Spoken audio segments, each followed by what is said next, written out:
All right, so one of the things I want to do on the farm when it's up and going is blueberries, and a lot of them. I'd like to do around an acre of blueberries, spaced the way I'm going to space them. That's around 500 plants. Blueberries are going to take 4 or 5 years really to start producing fruit, because the first couple years you're supposed to pinch the fruit off to really develop the root system. So the question is, when do I get started? And of course, the answer is I wish I'd got started years ago, but I'm starting now. So Home Depot had these very sad looking, pathetic jerseys. I've planted a couple other varieties for cross-pollination. I ordered some special blueberries, which they would of course not ship to Alaska. The super sweet ones, my understanding is that most of their best blueberries are not ones you buy in a store because they're not commercially viable because they're a little bit too soft. So what I need to do here is I need to acidify this soil. And what I've got on hand right now is I've just got some distilled white vinegar, which I got at my local Fred Meyer. Oh my God, if we don't get the cabbage, we're all gonna die. No, you're gonna go to Fred Meyer. And I'm gonna put about a cup of this into handy dandy watering thing here.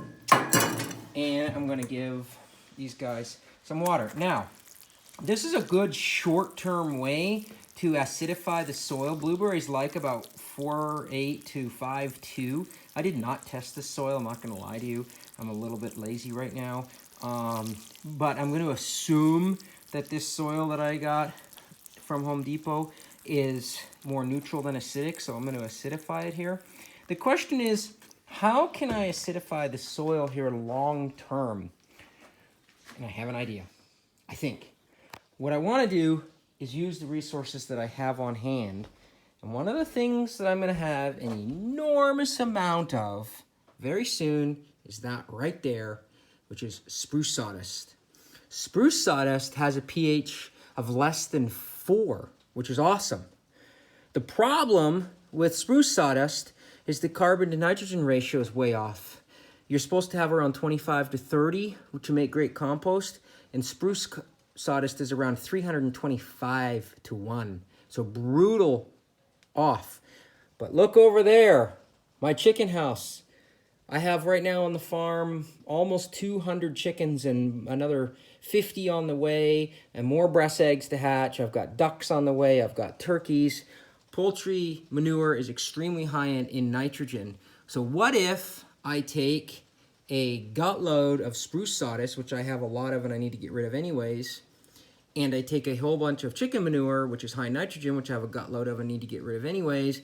I mix that in some sort of ratio, use my trusty skid steer to compost it all, and then backfill my blueberries with that sawdust instead of having to buy sphagnum moss or sulfur. I don't know if it's gonna work or not, just like always, but I love blueberries. I think they're a great value-added crop for the farm. I've got lots of sawdust, lots of chicken manure.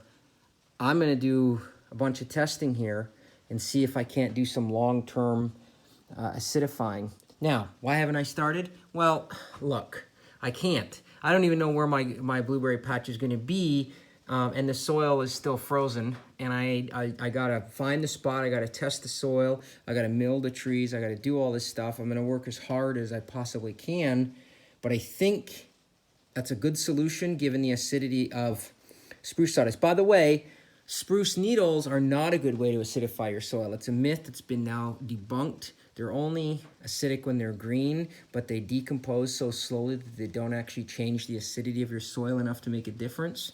But I think sawdust is going to be a little different because obviously it's not a spruce needle that has to decompose. It's only sawdust. And if I wet it and I add chicken manure to it and I turn it with the skid steer, why will that not make an acidic amendment? Let's find out.